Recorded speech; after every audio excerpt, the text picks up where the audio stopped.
नमस्कार। आज हम बात करने वाले हैं कर्क राशि की दिसंबर महीने के राशि फल की। दिसंबर महीने में बहुत प्रकार के ग्रहों का राशि परिवर्तन चल रहा है और उस परिवर्तन के फलस्वरूप कर्क राशि को किस प्रकार से लाभ होगा या फिर विशेष हानि होगी, इन सभी चीजों का विश्लेषण इस वीडियो में आपको प्राप्त हो जाएगा। अगर चैनल पर पहली बार आए हैं तो चैनल को सब्सक्राइब कर लीजिएगा। कर्क राशि चक्र में भाग्य स्थान पर इस समय चल रही है और इस समय दिसंबर का महीना कर्क राशि वालों के लिए बहुत ही भाग्यशाली रहेगा। अर्थात चंद्रमा की कृपा विशेष रूप से प्राप्त हो जाएगी, चाहे भूमि के लिए देख लीजिए, चाहे भवन के लिए और चाहे जमीन। जो आप सोचने के लिए रहे हैं मन में कि किस प्रकार से हमारा घर बनेगा, वह सारी चीजें आपको सरलता से प्राप्त हो जाएंगी। वही अगर हम बात करें चंद्रमा की, तो चंद्रमा विशेष करके पराक्रम स्थान पर चल रहे हैं सिंह राशि के होकर के। अच्छा, यहाँ पर थोड़ा सा डिफरेंस आपको देखने को मिल सकता है, क्योंकि सिंह राशि सूर्य की है और चंद्रमा शीतल और सिंह राशि तेज है, तो यहाँ पर थोड़ा सा आपका वर्चस्व डाउन हो सकता है, पर आर्थिक स्थिति बहुत मजबूत रहेगी। पिता का पूर्ण रूप से सहयोग आपको प्राप्त होगा। माता के द्वारा आपको धन की कृपा प्राप्त आशीर्वाद मिलेगा।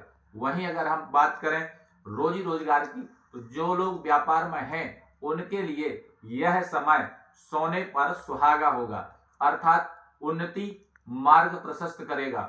वहीं अगर प्रेम संबंधित बात करें तो इस समय में चंद्रमा के साथ केतु है। बुद्धि को विशेष रूप से नियंत्रण में रखना, क्योंकि यही समय है कि चंद्रमा बुद्धि को परिवर्तित करते हैं और बुद्धि गलत दिशा में चली जाती है, जहां पर आप अपने मित्र को खो देते हैं।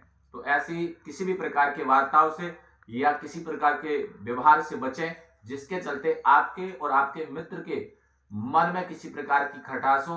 अधिक जानकारी के लिए इस चैनल को सब्सक्राइब करके जरूर रख लेना। इस चैनल पर आपसे संबंधित शनि चंद्रमा से 7वें घर पर हैं, अर्थात माता के स्थान पर शनि है, अपनी राशि पर कुंभ राशि पर शनि है और राहु के साथ है। इससे सीधा सीधा साइड इफेक्ट आपको पूरा पड़ेगा, क्योंकि शनि की दृष्टि ही विशेष करके प्रभावशील होती है और शनि जब 7वें घर को देखेंगे तो सीधे चंद्रमा को ही देखेंगे, अर्थात आपके ऊपर मिथ्या दोष लगने का पूरा प्लान आपके साथ में रहने वाले लोग ही बनाएंगे। या किसी प्रकार से अगर देखा जाए तो जो जिनको आप सहयोग कर रहे हैं वह लोग आपको विशेष रूप से पराजित करने का प्रयास करेंगे, पर आपके लिए विशेष करके बृहस्पति बहुत लाभकारी होगा। वहीं अगर हम बात करें शनि की तीसरी दृष्टि की, तो शनि की तीसरी दृष्टि आपके शत्रु स्थान पर जाएगी, रोग स्थान पर जाएगी, जहां मंगल का घर है और मंगल धन स्थान में है, अर्थात शत्रु स्थान का मालिक धन स्थान में है। ये आपके लिए सबसे विशेष है। इसके फलस्वरूप आपको विशेष धन की स्थिति प्राप्त हो जाएगी, यानी धन कमाने का अवसर प्राप्त होगा, बचाने का भी अवसर प्राप्त होगा। बचाने का पूरा प्रयास करिए, क्योंकि इस समय में धन आएगा, उसको रोकने का पूरा प्रयास करें और स्थितियां बहुत सही रहेंगी। शत्रु सक्रिय होंगे, इसमें किसी प्रकार से कोई संशय ही नहीं है। जो आपके दुश्मन है वह सक्रिय रहेंगे, आपको नुकसान पहुंचाने का पूरा प्रयास करेंगे। वहीं अगर हम बात करें कि राहु की, तो राहु भी शनि के साथ विद्यमान है, इसलिए जो चौथा स्थान है वह इस कुंडली में बहुत विशेष हो गया है। जिनकी भी यह कुंडली है उनके लिए विशेष उपाय रहेंगे कि आप शनि की आराधना करें और राहु का आप नित्य प्रति रंग राहवे नमः इस मंत्र का जाप करें। और छोटा सा एक उपाय करना है, अगर कर पाते हैं आप या करा सकते हैं तो कराना अति आवश्यक रहेगा। राहु का वैदिक मंत्र से 18,000 अगर आप करा सकते हैं तो राहु के वैदिक मंत्र से 18,000 राहु का जप आप स्वयं कर लें या फिर किसी ब्राह्मण आचार्य गणों के माध्यम से कराएं। और अगर आप बनारस में किसी प्रकार से अपनी कुंडली का विश्लेषण या फिर कुंडली के ग्रहों का निवारण चाहते हैं या बनारस में कोई जप पूजा पाठ इत्यादि काशी क्षेत्र में आप कराना चाहते हैं, तो यह चैनल आपके लिए पूर्ण सहयोग करेगा। परंतु विशेष ध्यान दें, इस चैनल पर विशेष रूप से सहयोग की भावना से ही कार्य किया जाता है, ना कि किसी प्रकार का अन्य कार्य। तो अगर आप इच्छुक हैं तो ही संपर्क करें और व्यर्थ में न आप परेशान हो न हमारी टीम को परेशान करें।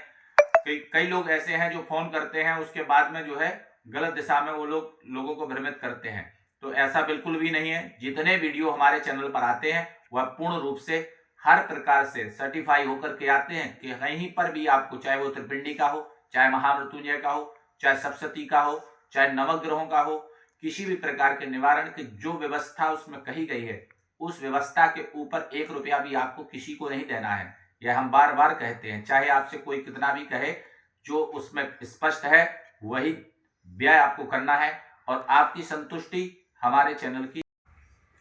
जिसकी कुंडली में चंद्रमा के साथ अगर केतु विद्यमान हो, उस व्यक्ति के बुद्धि का परिवर्तन होना निश्चित हो जाता है। पढ़ाई में भी व्यक्ति ज्यादातर पीछे हो जाता है, या फिर गलत दिशा में चला जाता है, गलत लोगों की संगति में चला जाता है, और ना तो पढ़ाई में मन लगता है और ना ही व्यक्ति अपने भविष्य में ग्रोथ कर पाता है।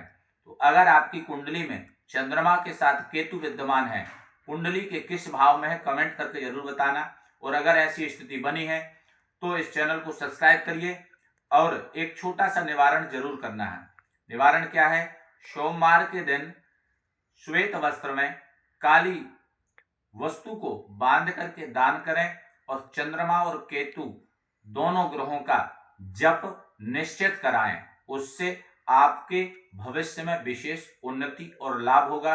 जो अगर आपके बच्चे की शिक्षा में बाधा कर रहा है, आपके पति के प्रमोशन में बाधा कर रहा है, आपके घर की उन्नति में बाधा कर रहा है, उसका मूल कारण यही हो सकता है क्योंकि हमारी राशि चंद्रमा से बनती है और चंद्रमा पर केतु का ग्रहण लग गया, इसलिए व्यक्ति बढ़ोतरी को प्राप्त नहीं हो पाता है।